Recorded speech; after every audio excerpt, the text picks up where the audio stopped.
আসসালামু আলাইকুম সবাইকে। ক্লাস 8 এর যারা আছো তাদের জন্য আজকের এই ভিডিও কনটেন্টটা আশা করি অনেক বেশি উপকারের হবে। আজকে আমরা এই ভিডিওর মধ্যে কথা বলতে চলেছি আমাদের বহুল প্রতীক্ষিত অর্ধবার্ষিক পরীক্ষা যেটা আসলে চলেই আসছে জাস্ট কয়েকটা দিন পরেই, অর্থাৎ আমরা একটা ছুটি কাটালাম, আমাদের একটা ঈদের আনন্দ গেল। যেটাই যেভাবে যাক না কেন, হাফ ইয়ারলি পরীক্ষা তো এক্কেবারে মানে নকিং এট দ্য ডোর। এই সময়ে আমরা হাফ ইয়ারলি পরীক্ষার আজকে A to Z বিস্তার নিয়ে কথাবার্তা বলব। যে অর্ধবার্ষিক পরীক্ষায় আমরা কিরকমভাবে কোন জায়গার মধ্যে থেকে কোপ আপ করবো, কোন জায়গা থেকে পড়াশোনা করবো, এবং এই ভিডিওটা শেষে আমি তোমাদেরকে ২ টা সোর্সের কথা বলে দিব, যেখান থেকে তুমি কিছুটা ফ্রিতে এবং বাকি অংশটুকু পে করে খুব সহজেই দেখা যাবে যে বেশ ভালো একটা মার্ক কনটেন্ট করে নিয়ে আসতে পারতেছো। তোমার হাফ ইয়ারলি পরীক্ষাটাও যথেষ্ট পাকাপোক্ত হয়ে গেছে। ঠিক আছে? সো চলো তাহলে শুরু করি। ১ম এ আমাদের হাফ ইয়ারলি পরীক্ষার কথা যদি আমরা একেবারে বেসিক কথা চিন্তা করি, তাহলে একটা জিনিস যে যখন আমাদের জেএসসি পরীক্ষাটা হইতো না, প্রত্যেকটা দিন বা প্রত্যেকটা বছরে যে জেএসসি পরীক্ষাটা হইতো, জেএসসি পরীক্ষা দেখা যেত যে অলওয়েজ নভেম্বরের মধ্যে জেএসসি পরীক্ষাটা হয়ে যেত। বোর্ড পরীক্ষা একটা, পিএসসির পরে জেএসসি, তারপরে এসসি দিচ্ছ। সো জেএসসি তখন ক্লাস 8 টা অনেক বেশি সিগনিফিক্যান্ট একটা পর্যায়ে ছিল। এখনো যে লেস সিগনিফিক্যান্ট এরকম না। স্কলারশিপ প্রোগ্রাম আছে, মানে থাকতেই পারে। প্লাস হচ্ছে যে এখনো কি সিদ্ধান্ত হবে, হয়তোবা এবারের বৃত্তি পরীক্ষাটা নাও হওয়ার পসিবিলিটিস আছে। আমি এক্সাক্ট বলে দিতে পারছি না। যেহেতু এখন পর্যন্ত এরকম কোনো প্রজ্ঞাপন আসে নাই। বাট দ্য থিং ইজ, যদি হয় তবুও তোমাদেরকে পাস করে পড়াশোনা করে যেতে হবে। যদি না হয় তবুও যেতে হবে। কারণ তুমি ক্লাস 9-10 এ যে ধরো সায়েন্স, আর্টস, কমার্স আলাদা করলা বা আলাদা হইলা। মেক্সিমাম মানুষজনেরই টার্গেট আছে সায়েন্স নিয়ে পড়াশোনা করার। তার ভিত্তিটা কিন্তু তৈরি হওয়ার একটা জায়গা হচ্ছে কি? ক্লাস 8।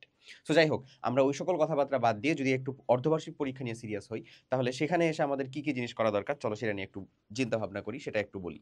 ফার্স্ট অফ অল, প্রত্যেকদিন মাত্র ৩ থেকে ৫ ঘন্টা পড়ার যদি তুমি মানে রুটিনটা বানাতে পারো, বিলিভ মি 7 to 10 ডেজের মধ্যে তুমি তোমার হাফ ইয়ারলির পরীক্ষার যত যা কিছু আছে, যতটুকু বাকি আছে, যতটুকু রিভিশন করা দরকার, যতটুকু তোমার হয় নাই, সবকিছু কমপ্লিট করে ফেলতে পারবা। সো তোমার এখানে একটা সাইক্লিক এফোর্ট দেওয়া লাগবে, এবং টাইমটা কত ভাইয়া? ৩ থেকে ৫ ঘন্টা। হাফ ইয়ারলি পরীক্ষার মধ্যে টপ করার জন্য একটা বেস্ট মাস্টার প্ল্যান বা রুটিন আমি দিয়ে দিব। ইনশাল্লাহ ওটা দ্রুতই পেয়ে যাবা বা পেয়ে গেছো অলরেডি। হ্যাঁ, তো যেটাই হোক, কখন কোন সময়ে বের করে পড়তে হবে, এবং মাত্র এটা ৩ থেকে ৫ ঘন্টা। যে মানুষজনগুলোকে দেখা যায় যে কাইন্ড অফ অল্প পড়লেও অনেকখানি মনে রাখতে পারে, তাদের মনে হয়ে যায় সহজেই, তারা খুব ভালো মতন এটাকে ক্যাচ করতে পারে, ধরতে পারে, তাদের জন্য ৩ ঘন্টা more than enough, fair enough. But আমার মতন কিছু গাধা আছে যাদের ৪.৫ ঘন্টা ৫ ঘন্টা মতন লাগে। আমার নিজেরই এফোর্ট দিতে হয় বেশি, না হলে হচ্ছে সেখান থেকে আমি আউটকাম পাই না। সো আমার মতন যারা আছে মানুষজন, তাদেরকে হয়তো একটু বেশি খাটাখাটনি করতে হবে, but no problem, that's okay. আমরা বুঝতে পারি মেধা সবার নিশ্চয়ই সমান না। ঠিক আছে? কেউ অল্প পরিশ্রম করে ওই জায়গা থেকে দেখা যায় খুব সহজে বুঝে নেয়, ধরে নিয়ে ফেলতে পারে, ক্যাচ করতে পারে। বাট আমার দেখা যায় ৩ বার ৪ বার রিভিশন না দিলে হয় না। হইতেই পারে ভাই, এটাতে তো মানে চিন্তা করার কিছু নাই। এখন এই ৭ থেকে ১০ দিনের যে কথা বললাম, মাত্র ৩ থেকে ৫ ঘন্টা পড়া। কি পড়বা? কই থেকে পড়বা? দ্য মেইন থিং তো আসলে এখান থেকেই আসে। কনটেন্ট কোথা থেকে নিবো আসলে? আচ্ছা, কনটেন্টের জন্য ২ টা জায়গা আছে। ফার্স্ট অফ অল, তুমি একটা ডেসক্রিপশন বক্সে লিংক পাবা, যেখানে তুমি একাডেমিক প্রোগ্রাম ক্লাস 8, আমাদের ফুল একাডেমিক প্রোগ্রাম ক্লাস 6 to 8 সবগুলাই দেওয়া আছে। বাট ক্লাস 8 এরটা যেহেতু তোমার স্পেসিফিক, তুমি ক্লাস 8 এরটাতে যাবা। প্রত্যেকটাতে ডেমো ক্লাস দেওয়া আছে। এটা অবভিয়াসলি একটা পেইড প্রোগ্রাম।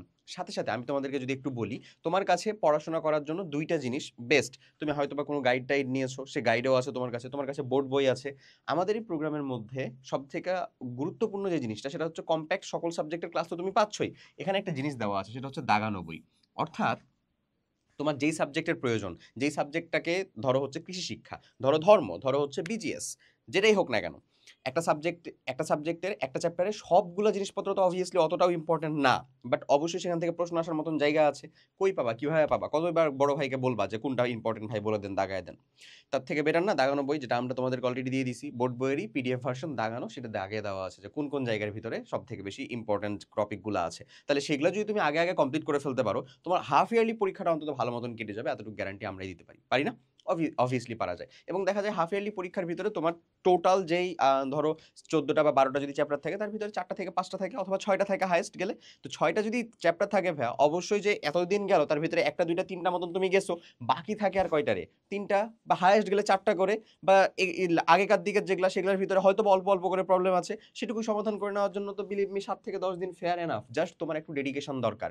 এবং আমি আরেকটা জায়গা বলে দিই তোমার কাছে যদি আমাদের অল ইন অন মাস্টার বুকটা থাকে, ধরো এখানে মাস্টার বুক আমার হাতে আছে, যদি এটা তোমাদের না, এটা বিশাল বড়, তারপরেও অনুরূপ, যেহেতু অনুরূপের কথা সেজন্য আমি বলতেছি। ধরো না আমি তোমাদের এখান থেকে যখন রুটিনটা বানাচ্ছিলাম তোমাদের পড়াশোনা করার জন্য, তখনই বিশেষ করে এই মাস্টার বুকের কথাটা আসছে এবং সবথেকে বেশি আমি উপকারী বা হেল্পফুল দেখলাম হচ্ছে আমাদের এই অল ইন ওয়ান মাস্টার বুক। কারণ এই একটা বইয়ের ভিতরে যেহেতু সকল কিছু আছে, তো সবকিছু থাকার জন্য খুব সহজেই তুমি ধরো বাংলার কথা চিন্তা করো অথবা হচ্ছে মানে ওই বিজ্ঞানের কথা চিন্তা করো বা গণিতের কথা চিন্তা করো, প্রত্যেকটা সাবজেক্টের আন্ডারে এমসিকিউ দেওয়া আছে, সিকিউ দেওয়া আছে। তোমাকে এই যে প্র্যাকটিসের সময় যে সিকিউ আর এমসিকিউ না, তোমার অলওয়েজ টার্গেট রাখতে হবে এখানে 550 রুলস। 550 রুলস মানে প্রত্যেকটা চ্যাপ্টার, যে চ্যাপ্টারগুলো তোমার হাফ ইয়ারলি পরীক্ষার মধ্যে আছে, সেখান থেকে 5টা করে তুমি সিকিউ প্র্যাকটিস করবা, 50টা করে এমসিকিউ করবা। It is your 550 rules. দেখা যাবে যে যদি 4টা বা 5টা মতন চ্যাপ্টার থাকে, তাহলে তোমার অবভিয়াসলি ওই সাবজেক্টের জন্য 20টা মতন এমসিকিউ, মানে 20টা মতন সিকিউ আর 200 প্লাস তোমার এমসিকিউ প্র্যাকটিস করা হয়ে যায়, যেটা তোমার হাফ ইয়ারলি পরীক্ষাতে 25টা এমসিকিউকে কমন ফেলার জন্য fair enough. Believe me, fair enough. Just করতে পারতে হবে, এতটুকু ডেডিকেশন তোমার থাকা লাগবে। আমার কথাগুলো বুঝতে পারতেছো বা ধারাবাহিকতাগুলো বোঝা যাচ্ছে? ফার্স্ট অফ অল আমাদের এই ইফোর্টটা লাগবে যে আমরা 3 থেকে 5 ঘন্টা এই ইফোর্টটা দিব। রুটিনটা কিরকম ভাবে হবে সেটার তো কথা বললাম, সেটা আলাদা একটা ডিটেল ভিডিওর ভিতরে পাবা। এখন 7 থেকে 10 দিন মাত্র আমাদের টার্গেট। তোমার যে অনেকেই পরীক্ষা হচ্ছে শুরু হতে চলছে প্রায় 20-22 দিকের থেকে পরীক্ষা শুরু হয়ে যাবে, বা এরকম টাইমের ভিতরে যাদের পরীক্ষা শুরু হচ্ছে, পরীক্ষা শুরু হইতে যে কিছুদিন দেরি আছে, ধরো প্রথমের দিকে বাংলা বা ইংরেজি এই সকলগুলো আমাদের অনেকটাই হয়ে আছে, ধরে নাও হয়ে আছে, বা চাইলে একটু নিজে এফোর্ট দিলে পারবো। বিজ্ঞান, তারপরে হচ্ছে বিজিএস বা হচ্ছে ধরো এই ম্যাথ, এগুলো নিয়ে আমরা একটু চিন্তা ভাবনা করতেছি, কৃষি শিক্ষা সেগুলো নিয়ে চিন্তা ভাবনা করতেছি। ওগুলাকে তুমি ওই অনুযায়ী সাইড করে রাখো, সামনে করে রাখো। যে পরীক্ষার দিন বাকি আছে ওগুলাকে ওই অনুযায়ী পড়ার জায়গাগুলোকে ফিক্স করো। দ্যাটস ওয়াই আমি বললাম যে তোমার এই রুলসটা ফলো করতে হবে।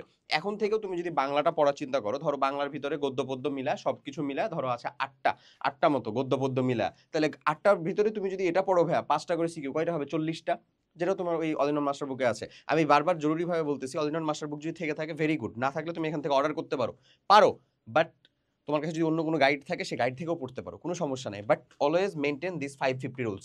এটা আসলে ডাবল করেও চলা যায়, 10-100ও করা যায়। তো 10-100টা কখন আমরা করবো বলো তো? যখন আমরা আসলে টাইম আছে, আমরা পড়বো, ধরো আমাদের কাছে 1 মাস সময় আছে, 2 মাস সময় আছে, তখন যদি আমরা পড়ি তখন সেটার জন্য আসলে চলে। বাট 550 কারণ আমাদের কাছে এখন উইক, 1 উইক 2 উইক মতন মাত্র সময়। 1 উইক 2 উইক সময়ের ভিতরে আমরা কিভাবে আর আলাদা রকম ভাবে দেখা যাবে যে আরো বেশি বেশি চিন্তা করবো যে প্র্যাকটিস করতে পারলে তো অবভিয়াসলি ভালো। বাট এটা হচ্ছে মিনিমাম ওই রেঞ্জটা। এরপরে চলে আসো ছোট ছোট টার্গেটস। এই ছোট ছোট টার্গেট জিনিসটা কি, এটার পরেই আসলে মেইনলি এটা আসে। ধরো তুমি দেখতে পাচ্ছ যে তোমার আসলে 3টা বা 4টা চ্যাপ্টার যেটা তোমার হাফ ইয়ারলি পরীক্ষার মধ্যে আছে, সেটা তোমার পড়া হয় নাই, এখন হয় নাই, ওই চ্যাপ্টারগুলোকে দিয়ে আগে শুরু করতে হবে, ওগুলোকে আগে নিয়ে শুরু করতে হবে। ওই আগেগুলো শুরু করার তোমার টার্গেটই থাকবে 2 দিনে আমি এই অধ্যায়টা শেষ করব, 4 দিনে আমি এই অধ্যায়টা শেষ করব।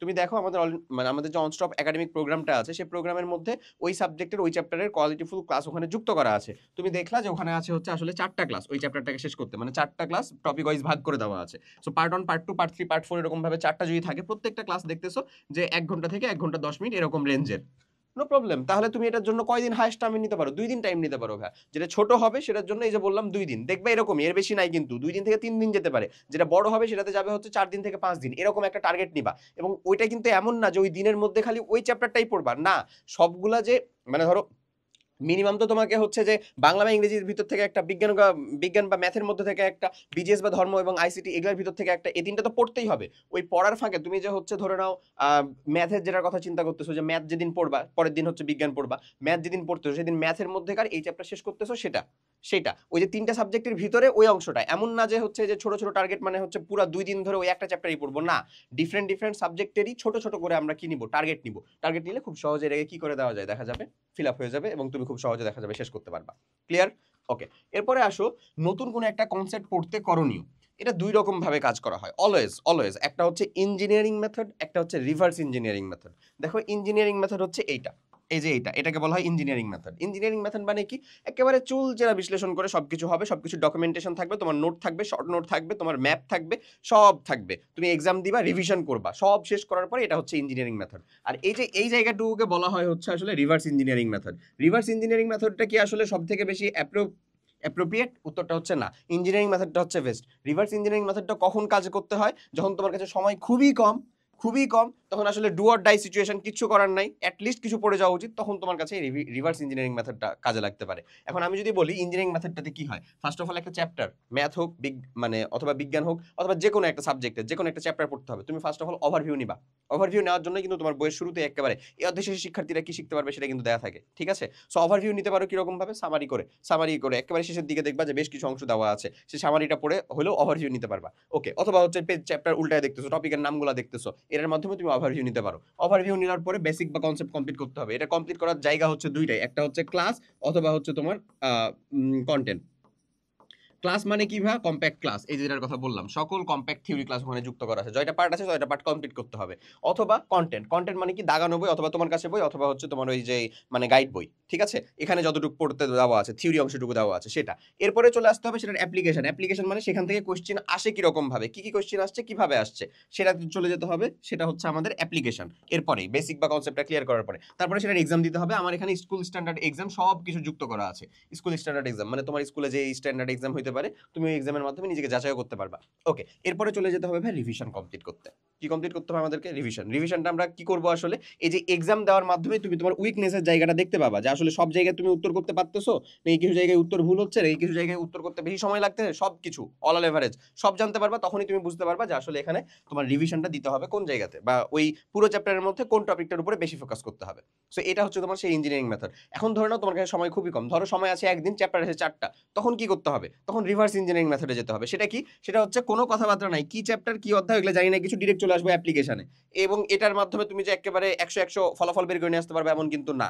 আগেই তো বুঝছো, অবশ্যই আমার আগের প্রসেসটা যেটা ইঞ্জিনিয়ারিং মেথড সেটা হচ্ছে বেশি উপকারী। ওকে, সো অ্যাপ্লিকেশনে ডিরেক্ট চলে আসবো কোথা থেকে? তুমি এখানকার কোশ্চেন সলভ ক্লাসে যেতে পারো, অথবা হচ্ছে তুমি ওখানকার আমাদের যে ওই যে অল ইন ওয়ান মাস্টার বুক অথবা তোমার কাছে যে গাইড বই আছে সেই গাইড বইয়ের কোশ্চেন ডিরেক্ট অ্যাপ্লিকেশন, একেবারে কোন অ্যাপ্লিকেশন চলে আসছে। এবং অ্যাপ্লিকেশন দেখতে গেলে যে সিকিউ দেখবা, কয়টা সিকিউ দেখতে হবে? 5টা, 550 রুলস। 5টা সিকিউ দেখলা, 50টা এমসিকিউ কমপ্লিট করলা। তারপরে যে যখন তুমি বুঝতে পারতেছো যে আচ্ছা নদী নৌকার থেকে চৌবাচ্চা মানে মোটর দিয়ে পানি উঠানো, মোটর দিয়ে পানি নামানো, গতি কত হচ্ছে, বেগ কত হচ্ছে, এই সকল জিনিসপাতির ম্যাথগুলো আসতেছে ওই চ্যাপ্টার থেকে, তখন তুমি ওই চ্যাপ্টারটাকে পড়লা। সাবান সোডা অ্যাসিড খার, কোনটা অ্যাসিড কোনটা খার, কেন সেটা, এই ধরনের কোশ্চেনগুলো বেশি আসতেছে, তখন তুমি ওই চ্যাপ্টারের ওই টপিকটাকে পড়লা। মানে ওই টপিক পড়লা বলতে এই যে দেখো এদিকে দেওয়া আছে, তারপরে সেটার বেসিক বা কনসেপ্টে যাওয়া যদি সময় থাকে, ঠিক আছে। এটা হচ্ছে রিভার্স ইঞ্জিনিয়ারিং মেথড, যখন আমাদের কাছে সবাই খুবই খুবই কম। ক্লিয়ার কথা? তাহলে আমি বলবো অবশ্যই কোন মেথডে যেতে বলো তো? ইঞ্জিনিয়ারিং মেথডে যেতে। এবং এটা তুমি নিজেও বুঝতে পারতেছো নিজের উপকারের জন্য আসলে। আর রিভার্স ইঞ্জিনিয়ারিং মেথড দিয়ে আসলে আমাদের জন্য অনেক বেশি ক্ষতি হয়, কারণ এই যে যে চ্যাপ্টারটা তুমি রিভার্স ইঞ্জিনিয়ারিং দিয়ে পড়লে এটা কখনোই আর তুমি হচ্ছে একেবারে শুরু থেকে আসতে পারবে না। মানে তোমার কাছে মনে হবে যে তুমি পারবা অথচ তুমি পারবা না, এরকম একটা ফিল হয়ে থাকবে চ্যাপ্টারটার প্রতি। ওকে, এরপরে চলে আসো এক্সাম হল স্ট্র্যাটেজি। এই এক্সাম হল স্ট্র্যাটেজি নিয়ে একটা সেপারেট টোটাল একটা ভিডিও দেওয়া হবে ইনশাল্লাহ, আমি চেষ্টা করবো দেওয়ার জন্য। বাট স্টিল এখনো কিছু বলে দিই, সেটা হলো যে দেখো সবকিছু তুমি ঠিক করলা, তুমি সেই প্রিপারেশন নিলা, এক্সাম হলে যে সময়ের ভিতরে কমপ্লিট করতে পারলা না, সময় ধরে কমপ্লিট করতে পারলা না, পড়া মানে ওইটুকুতে পারফরমেন্স খারাপ করে দিলা, তাহলে তোমার পুরো পরীক্ষার যেই আগেকার যে পরিশ্রম সেগুলোও বৃথা গেল, পরীক্ষার ভিতরে তোমার যে একটা ভালো ফলাফল নিয়ে আসার আশা সেটা তো জলাঞ্জলি হলো, এমন হবে না? তো এক্সাম হলের ভিতরে আমাদের টেন্ডেন্সিটা মাথায় রাখতে হবে, এবং সেটার জন্য আগে থেকে মেন্টালি প্রিপেয়ার্ড থাকতে হবে ভাই। ওই মেন্টালি প্রিপেয়ার্ড গুলোর জন্য আমাদের সিকিউ এবং এমসিকিউ এই দুই ধরনেরই তো আসলে কোয়েশ্চেন হবে। কি ধরনের? আরেকটা এসকিউ আসছে, ওটাকে আমরা রিটেনের ভিতরে সিকিউ এর ভিতরে ধরে নিলাম, ধরো শর্ট কোয়েশ্চেন। দেখো তো যতটুকু চাচ্ছে ততটুকু লেখা সিকিউ এর ভিতরে, খুব বেশি লিখতে যে ধরো শেষের দিকে লিখতে পারলো না, লাভ আছে? কোনো লাভ নাই। অপ্রাসঙ্গিক কোনো কথাবার্তা একেবারে বাদ, একেবারেই না। উদ্দীপকের গুরুত্ব অপরিসীম, হ্যানত্যান এইসব কথাবার্তা একেবারে না। প্রশ্নটি খুব যথার্থ, হ্যানত্যান এগুলা না, এগুলা না। যতটুকু চাচ্ছে, যতটুকু প্রাসঙ্গিক ততটুকু উত্তর করবা। ওকে, এরপরে পয়েন্ট করে যতটা পারবা পয়েন্ট করে লেখার চেষ্টা করবা, ফিগারেটিভ হবা, যে যতটা পারা যাচ্ছে। যেমন হচ্ছে বিজ্ঞানের কিছু বায়োলজি টায়োলজি জায়গাগুলোতে দেখা যায় যে ছবি আঁকা যায়, কৃষিতে কিছু জায়গাতে ছবি আঁকা যায়, ফিগারেটিভ হওয়ার চেষ্টা করবা।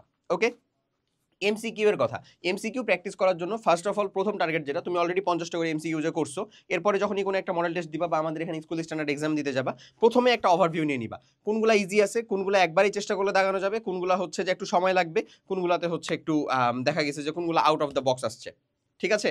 তো কোনগুলা তুমি একবারে দেখলেই পারবা বা একবারে হচ্ছে চাইলেই দাগানো যাবে, হয় ওগুলো দাগাই দিলা, অথবা এক সূত্রের ম্যাথ, এক সূত্রের জিনিসপাতি একটু মনে করলেই হবে, বা এখান থেকে এটা মানে একটার পরে আরেকটা হওয়া সম্ভব, তাহলে ওগুলাকে একটু রাখলা, ওগুলো আগে কমপ্লিট করবা। অবভিয়াসলি ওভারভিউ রাখতে হবে। এবং একটা ক্ষিপ্রতা, ক্ষিপ্রতা মানে কি? ক্ষিপ্রতা মানে হচ্ছে যে খুব তড়িঘড়ি একটাও দাগাতে পারছি না এরকম না, বা মানে একের ক দাগাতে যা দুইয়ের ঘ দাগাই দিছি এরকম না, ওই ক্ষিপ্রতা না। ক্ষিপ্রতা মানে হচ্ছে তুমি তুমি নিজে যখন হচ্ছে যে একবারে দেখার মাধ্যমে তুমি একটা ওভারভিউ নেওয়ার মাধ্যমে আসলে আইডেন্টিফাই করে ফেললা যে কোনগুলো একবারে দেখানো সম্ভব, কোনগুলো একটু সময় লাগবে, আর কোনগুলো পারো না, তখন তোমাকে চেষ্টা করতে হবে। ক্ষিপ্রতার মানেটা হচ্ছে যে তুমি দ্রুত হবা, বাট প্রত্যেকটাতে নিশ্চয়ই তোমার সমান পরিমাণে সময় দেওয়া লাগবে না। এই টাইম ম্যানেজমেন্টটা যেন তুমি বুঝতে পারো আসলে। মানে ধরো কোন যেগুলো হচ্ছে যে একবারে করলেই করা যায়, যেমন ম্যাথের ভিতরে কিছু শর্ত চলে আসছে, ম্যাথ আসে নাই, ধরো শর্ত আসছে, তো শর্ত টাইপের যে জিনিসটা এটা তো একবারে করলেই করা যায়, যে এই যে সমীকরণ, এই সমীকরণের নির্ণায়কের মান বা এই সমীকরণটাতে আমাদের মানে মূলগুলো কেমন হবে, নির্ণায়কের মানটা কত হবে, একবারে চাইলেই করা যায় না। তো একবারে যেগুলোকে করা যায় সেগুলোকে আমরা কিভাবে করব? খুব সহজেই মানে দাগাই দিব। মানে আমি বলতে চাচ্ছি যে সেগুলাকে রাফ করে বা অথবা এই তো রাফ করবা, কমপ্লিট করা শেষ। রাফ করে কমপ্লিট করা শেষ। যত দ্রুতই তো পারা সম্ভব। তারপরে হচ্ছে ধরো পিথাগোরাসের সূত্র দিয়ে ওই আমাদের জ্যামিতি থেকে আসছে। একবারে করলেই তো করা সম্ভব। সম্ভব না? সেগুলাকে আমরা আগে প্রায়োরিটি দিব। সেগুলো আমাদের কম সময় লাগবে। সেগুলাতে দেখা যাবে একটা এমসিকিউ করতে ১ মিনিট সময় লাগতেছে না। ৪০ সেকেন্ড বা ৪৫ সেকেন্ডের ভিতরে হয়ে যাচ্ছে। এই যে আমি যে টাইমটা সেভ করলাম সেটা আমি পরবর্তীতে আমার যে আরো ৪-৫ টা এমসিকিউ আসছে যেখানে টাইম লাগবে, টাইম কনজিউমিং সেটার মধ্যে ইনভেস্ট করব। সো ওভারঅল চিন্তাভাবনা থাকবে এইটা। এখন এই ভিডিও কনটেন্ট যদি তুমি দেখে থাকো সম্পূর্ণ, তাহলে আমি তোমাকে যে ২ টা সোর্স দেওয়ার কথা বললাম, ফার্স্ট অফ অল একটা তুমি আমাদের এই লিংকের মধ্যে যাবা, ডেসক্রিপশন বক্স বা কমেন্টের ভিতরে লিংক পাবা। ক্লাস 8 যেটা অনস্টপ একাডেমিক প্রোগ্রাম আছে, এটার ভিতরে দেখবা তুমি তোমার যে অংশের সেটার প্রত্যেকটাতে যাচাই ক্লাস লিখে, ডেমো ক্লাস লিখে আসলে বেশ কিছু চ্যাপ্টারকে ফ্রি করে দেওয়া আছে, যেগুলো তোমার হাফ ইয়ারলি পরীক্ষার জন্য গুরুত্বপূর্ণ। এছাড়াও আমাদের এই মানে এয়ার প্লেলিস্টে যাবা, প্লেলিস্ট অপশনে যাবা, ক্লাস 8 অনস্টপ একাডেমিক প্রোগ্রাম দেখতে পাবা। ওখানে ওটা পেড ব্যাচেরই ক্লাসগুলোকে তোমাদের জন্য ফ্রি করে দেওয়া আছে, যেন মানে অন্তত শুরুর দিকের অংশগুলো তোমরা হচ্ছে যে ফ্রিতে শিখতে পারো, ওখান থেকে দেখতে পারো এখান থেকে। সো এই একটা। আর এছাড়াও আমাদের ক্লাস 8 অনস্টপ একাডেমিক প্রোগ্রাম, তোমার ওই ফ্রি ক্লাস পছন্দ হলে তুমি আমাদের অনস্টপ একাডেমিক প্রোগ্রামের সাথে যুক্ত হয়ে যাবা। ঠিক আছে? ভিডিও কন্টেন্টটা দেখার পরেই যেই কথাগুলোকে বলা হলো সেগুলোকে খুব সুন্দরভাবে ইমপ্লিমেন্ট করো, এবং ইমপ্লিমেন্ট করে তুমি তোমার হাফ ইয়ারলি পরীক্ষাটা ঠাস একটা কামব্যাক দিয়ে দাও। সবাই অনেক ভালো থাকো। আল্লাহ হাফেজ। আসসালামু আলাইকুম।